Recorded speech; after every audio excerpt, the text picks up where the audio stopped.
Everyone, welcome to my YouTube channel. तो आज हम लोग बात करने वाले कॉस्ट अकाउंटिंग के बारे में। उससे रिलेटेड हम लोग कुछ एमसीक्यू क्वेश्चंस करने वाले हैं, तो वीडियो के एंड तक बने रहिएगा। आज हमारा फर्स्ट क्लास है कॉस्ट अकाउंटिंग से रिलेटेड, तो हम लोग आज कुछ बेसिक क्वेश्चंस ही सिर्फ प्रैक्टिस करने वाले हैं, जिससे क्या होगा कि आपका जो कॉस्ट अकाउंटिंग का जो बेसिक कॉन्सेप्ट है वो क्लियर हो जाएगा, वो आपको समझ में आ जाएगा। तो अगर आप चैनल पे पहली बार आ रहे हैं तो चैनल को सब्सक्राइब ज़रूर कर लीजिएगा, क्योंकि हम लोग यहाँ पे अभी Jharkhand PGT commerce, UP PGT commerce से जितने भी पीजीटी कॉमर्स के एग्ज़ाम्स होते हैं उन सभी का यहाँ प्रिपरेशन कर रहे हैं।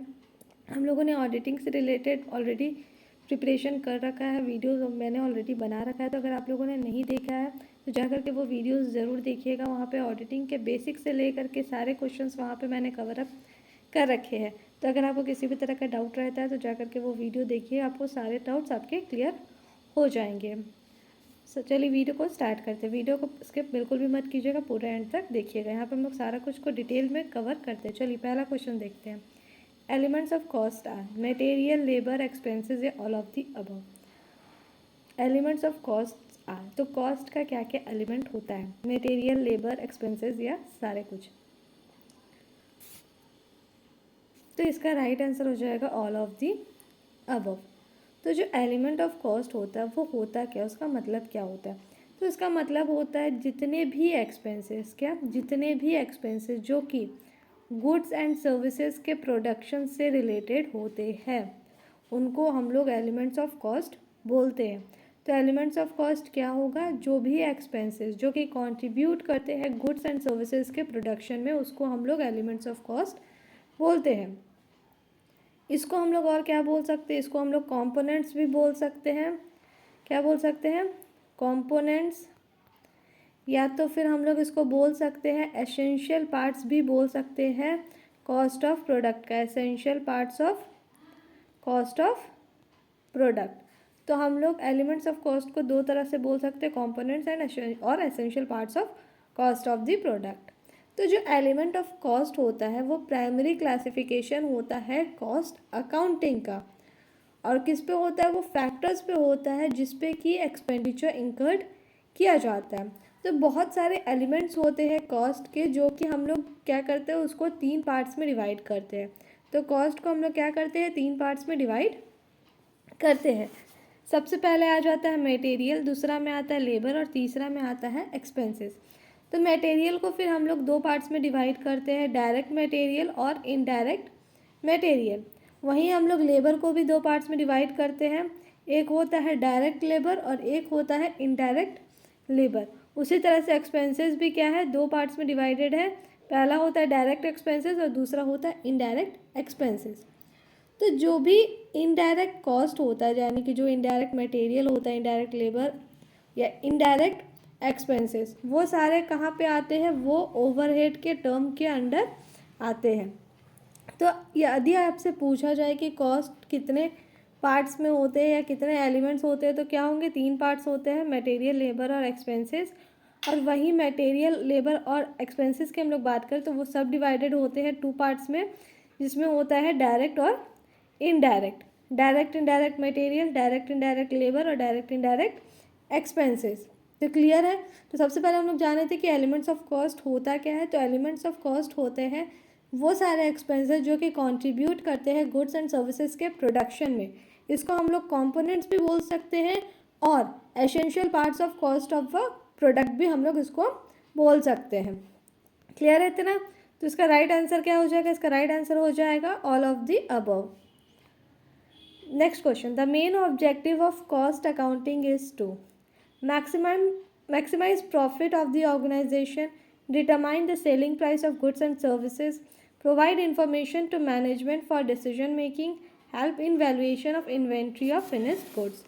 तो मेन ऑब्जेक्टिव क्या होता है कॉस्ट अकाउंटिंग का? तो कॉस्ट अकाउंटिंग का मेन ऑब्जेक्टिव क्या होता है? ऑर्गेनाइजेशन का प्रॉफिट मैक्सिमाइजेशन करना, या तो फिर डिटरमाइन करना सेलिंग प्राइस गुड्स और सर्विसेज का, या तो इन्फॉर्मेशन प्रोवाइड करना मैनेजमेंट को ताकि वो डिसीजन ले सके, या तो वैल्यूएशन ऑफ इन्वेंट्री में भी वो हेल्प करता है किसी भी फिनिश्ड गुड्स का। तो इसका राइट आंसर क्या हो जाएगा? तो इसका राइट आंसर हो जाएगा option number C, provide information to management for decision making. तो ये क्या करता है, डिसीजन मेकिंग में मैनेजमेंट को इंफॉर्मेशन प्रोवाइड करता है। तो जो कॉस्ट अकाउंटिंग होता है वो एक स्पेशलाइज्ड ब्रांच होता है अकाउंटिंग का, जिसमें कि डिटेल और सिस्टमेटिक इन्फॉर्मेशन दिया रहता है कॉस्ट के बारे में, और साथ ही साथ जो भी गुड्स और सर्विसेज है उससे रिलेटेड जो भी कॉस्ट होता है उसके बारे में दिया जाता है। और क्या होता है उसमें डिटेल्ड इन्फॉर्मेशन भी होता है किस चीज़ का, तो जो टोटल और पर यूनिट कॉस्ट जो हम लोग का लगता है वो भी वहाँ पे क्या होता है, दिया हुआ होता है, जिससे कि एक तरह से हम लोगों को गाइडेंस मिल जाए कॉस्ट एनालिसिस का और हम लोग उसको कंट्रोल कर सकें। मतलब हम लोग यहाँ पे शॉर्ट में बोल सकते हैं कि कॉस्ट अकाउंटिंग क्या होता है, वो एक स्पेशलाइज्ड ब्रांच होता है अकाउंटिंग का, जिसमें कि डिटेल और सिस्टमेटिक इन्फॉर्मेशन होता है कॉस्ट का रिलेटेड टू एनी गुड्स और सर्विसेज वहाँ पे रखा जाता है, और डिटेल इन्फॉर्मेशन होता है। अगर टोटल कॉस्ट की बात करें तो टोटल कॉस्ट भी वहाँ पे दिया रहता है, और साथ ही साथ पर यूनिट कॉस्ट क्या है वो भी वहाँ पे मेंशन किया जाता है, जो कि बहुत ज़्यादा हेल्पफुल होता है, बहुत अच्छी तरह से हम लोग को गाइड करने में हेल्प करता है। इसका राइट आंसर हो जाएगा provide information to management for decision making. Next question, cost that is not affected by changes in the volume of production, total cost, fixed cost, variable cost या opportunity cost। तो ऐसा cost जो कि affect नहीं होता है production के volume में चेंज होने से, cost that is not affected by changes in the volume of production, total cost, fixed cost, variable cost या फिर अपॉर्चुनिटी कॉस्ट। तो ऐसा कौन सा कॉस्ट है जो प्रोडक्शन के वॉल्यूम के चेंज होने से चेंज नहीं होता है। तो जाहिर सी बात है इसमें क्या हो जाएगा राइट आंसर, इसमें राइट आंसर हो जाएगा फिक्स्ड कॉस्ट। तो जो कॉस्ट जो वैरी नहीं करता है पर क्या होता है हमेशा फिक्स्ड रहता है, हमेशा कांस्टेंट रहता है, भले ही जो प्रोडक्शन है उसका क्वांटिटी फ्लक्चुएट करते रहे शॉर्ट रन में, उसको हम लोग बोलते हैं फिक्स्ड कॉस्ट। उसको हम लोग और किस नाम से जानते हैं, तो उसको हम लोग जानते हैं पीरियड कॉस्ट के नाम से भी। तो fixed cost is also called period cost. यहाँ पे क्या होता है कि जो कॉस्ट है वो हमेशा फिक्स्ड रहता है या कांस्टेंट ही रहता है इन स्पाइट ऑफ फ्लक्चुएशन जो भी होता है प्रोडक्ट के प्रोडक्शन के क्वांटिटी में। इन अदर वर्ड्स हम लोग ये बोल सकते हैं जो ऐसा कॉस्ट जो कि क्या होता है टाइम से रिलेटेड होता है, ना कि प्रोडक्शन के वॉल्यूम से, उसको हम लोग फिक्स्ड कॉस्ट बोलते हैं। तो फिक्स्ड कॉस्ट किसको बोलते हैं, जो कि टाइम से रिलेटेड होता है। किससे रिलेटेड होता है, टाइम से रिलेटेड होता है, ना कि प्रोडक्शन के वॉल्यूम से। प्रोडक्शन के वॉल्यूम से ही रिलेटेड नहीं होता है। जैसे एग्जांपल के लिए मान लीजिए rent of factory building, salary of manager, insurance premium हो गया मशीन्स का या प्रॉपर्टी का, म्यूनिसिपल टैक्सेस हो गया, ये तो हमको देना ही देना है, चाहे आप उस टाइम 100 यूनिट का प्रोडक्शन करें या 20 यूनिट का प्रोडक्शन करें, इट डजेंट मैटर। रेंट अगर आप 10,000 रुपीज़ दे रहे हैं पर मंथ तो आपका उतना ही रेंट लगेगा, चाहे आप 100 यूनिट का प्रोडक्शन करें चाहे 20 यूनिट का प्रोडक्शन करें। जो सैलरी है मैनेजर का मान लीजिए 5,000, वो आपको देना ही देना है, चाहे 100 यूनिट का प्रोडक्शन करे चाहे 20 यूनिट का प्रोडक्शन करे। तो ये सब क्या हो जाता है, ये फिक्स्ड कॉस्ट हो जाता है, जो कि आपको देना ही देना होता है। यहाँ पे प्रोडक्शन का वॉल्यूम से कोई भी लेना देना नहीं होता है। तो इसका राइट आंसर क्या हो जाएगा, राइट आंसर हो जाएगा इसका फिक्स्ड कॉस्ट। क्लियर।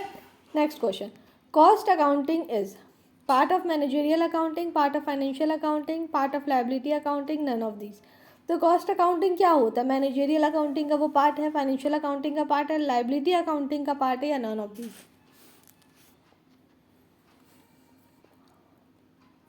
तो सबसे पहले हम लोग जानते हैं कि आखिर कॉस्ट अकाउंटिंग होता क्या है। तो जो कॉस्ट अकाउंटिंग होता है वहाँ पे हम लोग क्या करते हैं, तो कॉस्ट अकाउंटिंग में हम लोग क्या करते हैं, क्लासीफाई करते हैं, रिकॉर्ड करते हैं, और अप्रोप्रिएट जो एलोकेशन होता है एक्सपेंडिचर का उसको रिकॉर्ड करते हैं, ताकि हम लोग क्या कर सके, डिटरमाइन कर सके प्रोडक्ट और सर्विसेज का कॉस्ट को, और उसको हम लोग सुटेबली क्या कर सके, डाटा को अरेंज कर सके और उसको प्रेजेंट कर सके। किस पर्पज़ के लिए, control and guidance of management. किसके लिए, control and guidance of management के लिए। तो जो कॉस्ट अकाउंटिंग होता है वो क्या होता है, कॉस्ट अकाउंटिंग मतलब होता है क्लासीफाई करना और रिकॉर्ड करना एप्रोप्रिएट एलोकेशन ऑफ एक्सपेंडिचर का, जिससे कि हम लोग डिटरमाइन कर सके cost of product of services का, for the purpose of presentation of suitably arrange data ताकि क्या हो सके, कंट्रोल एंड गाइडेंस हो मैनेजमेंट का। तो इसका स्कोप जो होता है, स्कोप ऑफ मैनेजमेंट अकाउंटिंग क्या होता है, वो बहुत ज़्यादा ब्रॉडर होता है कॉस्ट अकाउंटिंग मैनेजमेंट से।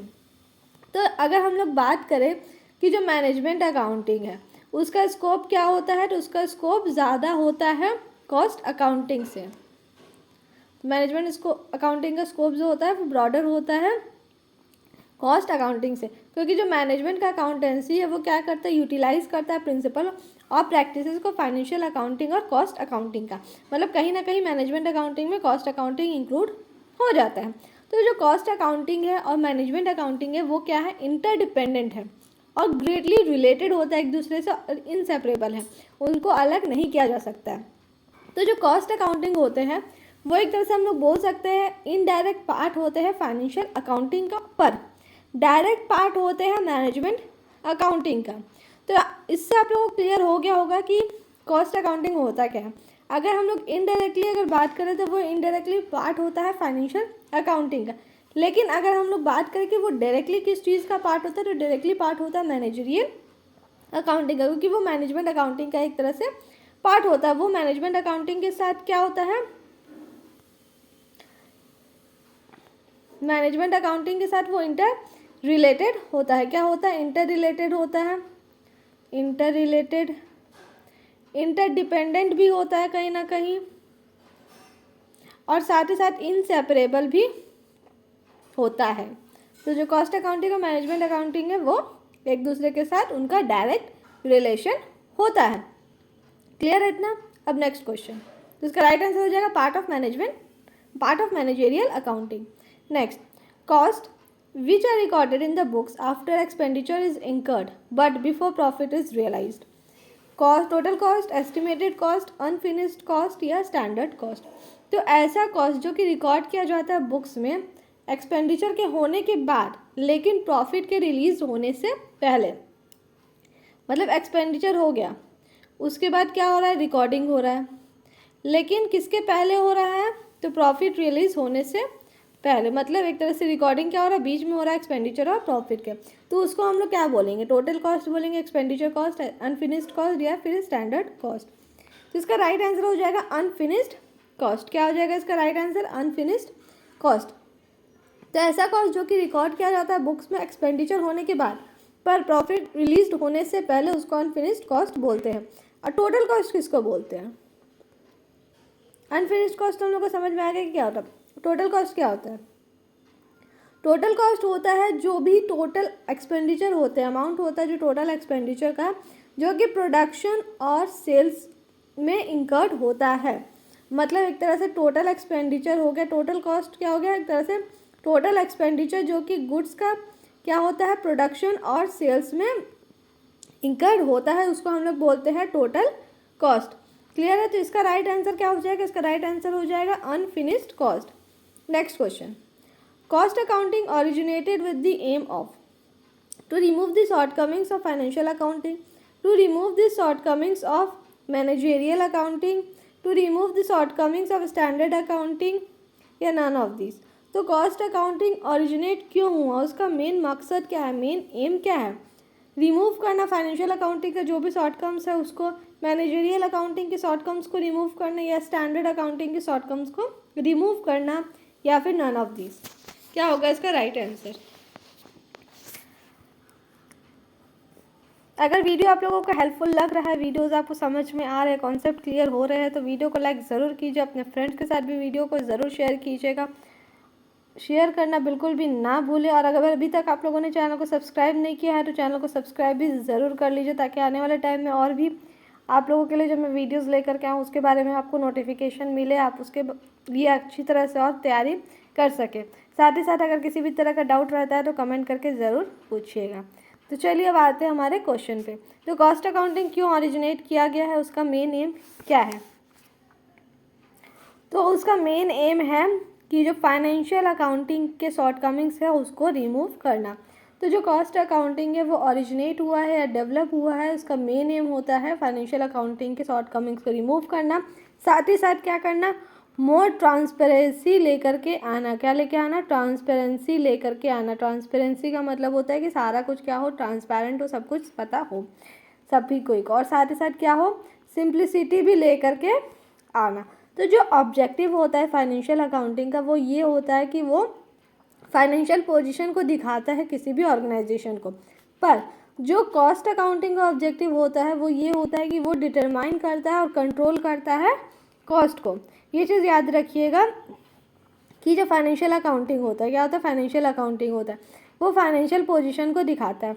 यही अगर हम लोग बात करें कॉस्ट अकाउंटिंग की, तो वो क्या करता है, डिटरमाइन करता है और क्या करता है, कंट्रोल करता है कॉस्ट को। किसको कंट्रोल करता है, कॉस्ट को। डिटरमाइन भी करता है और कंट्रोल भी करता है। तो ये जो सिस्टम होता है अकाउंटिंग का वो कॉम्पिटिटिव नहीं होता है बल्कि कॉम्प्लीमेंट्री होता है एक दूसरे से। क्या होता है, कॉम्प्लीमेंट्री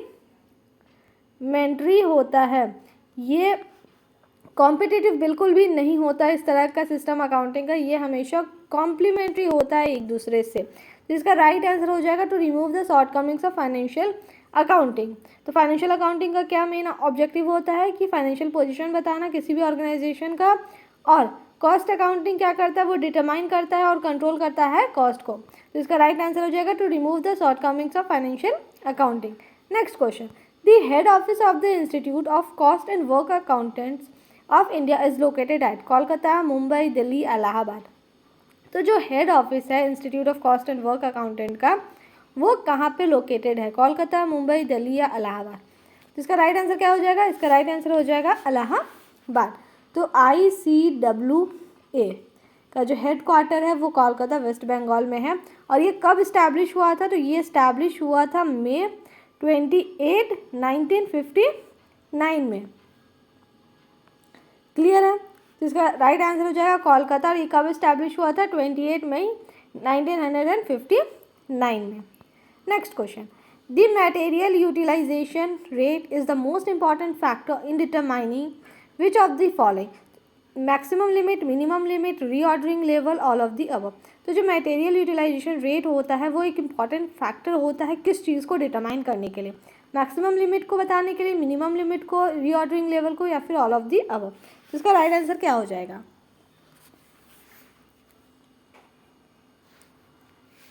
अगर अभी तक चैनल को सब्सक्राइब नहीं किया आप लोगों ने तो चैनल को सब्सक्राइब ज़रूर कर लीजिए। साथ ही साथ अपने फ्रेंड के साथ भी शेयर कीजिए। वीडियो पसंद आ रही है, वीडियो के कॉन्सेप्ट को क्लियर हो रहा है अगर आप लोगों के, तो वीडियो को लाइक करना भी ना भूलें। इससे मुझे मोटिवेशन मिलेगा ताकि मैं और भी ऐसे वीडियोस आप लोगों के लिए लेकर के आऊँ। तो चलिए बात करते हैं क्वेश्चन के बारे में। तो जो मटेरियल यूटिलाइजेशन होता है, मटेरियल यूटिलाइजेशन रेट होता है, उसको हम लोग ये बोल सकते हैं कि जो मटेरियल हम लोग यूज़ करते हैं किसी भी कॉमोडिटी या किसी भी गुड्स को मैन्युफैक्चर करने के लिए, क्या करने के लिए, मैन्युफैक्चर करने के लिए। तो जो मटेरियल यूटिलाइजेशन रेट होता है वो एक इम्पॉर्टेंट फैक्टर होता है किस चीज़ को डिटरमाइन करने के लिए, मैक्सिमम यूनिट को भी, मिनिमम यूनिट को भी, और रीऑर्डरिंग लेवल को भी। तो इसका राइट आंसर हो जाएगा ऑल ऑफ द अबव। तो जो मटेरियल यूटिलाइजेशन रेट होता है वो एक ऐसा टर्म होता है जहाँ पे हम लोग डिस्क्राइब करते हैं, या एक तरह से डिफरेंस हम लोग को पता चलता है रॉ मटेरियल के वेट का, रॉ मटेरियल वेट का, जो कि यूज़ करते हैं प्रोडक्ट के पार्ट को प्रोड्यूस करने के लिए, और जो एक्चुअल वेट होता है, क्या होता है, एक्चुअल वेट जो फिनिश पार्ट का होता है उसके बीच का। मतलब हम लोग इन शॉर्ट हम लोग बोल सकते हैं कि जो रॉ मटेरियल का वेट होता है, रॉ मटेरियल वेट क्या होता है, रॉ मटेरियल वेट जो कि एक पार्ट को प्रोड्यूस करने में यूज़ होता है। साथ ही साथ जो एक्चुअल वेट होता है, क्या होता है, एक्चुअल वेट होता है जब कोई फिनिश्ड पार्ट होता है, कोई भी प्रोडक्ट जो फिनिश्ड हो जाता है उसका जो एक्चुअल वेट होता है उन दोनों के बीच का वो डिफरेंस को डिस्क्राइब करता है, वो डिफरेंस को वो बताता है। तो इसका राइट आंसर क्या हो जाएगा, इसका राइट आंसर हो जाएगा all of the above. Next question, total cost contracts are generally applicable in cases where cost can be determined easily, the contractor wants to earn a certain amount of profit, it is not possible to calculate the net profit in advance, none of the above।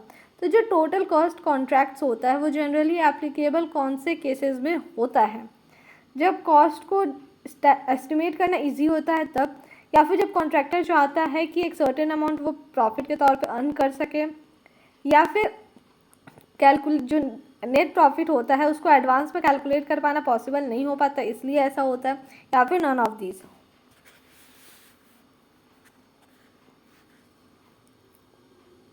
तो इसका right answer क्या हो जाएगा? इसका right answer हो जाएगा number B, the contractor wants to earn a certain amount of profit. तो इसका राइट आंसर हो जाएगा ऑप्शन नंबर बी। तो ऐसे प्रोड्यूसर या ऐसे ऑर्गेनाइजेशन जहाँ पे पॉसिबल नहीं होता है कैलकुलेट करना नेट प्रॉफिट को एडवांस में in respect of the goods produce.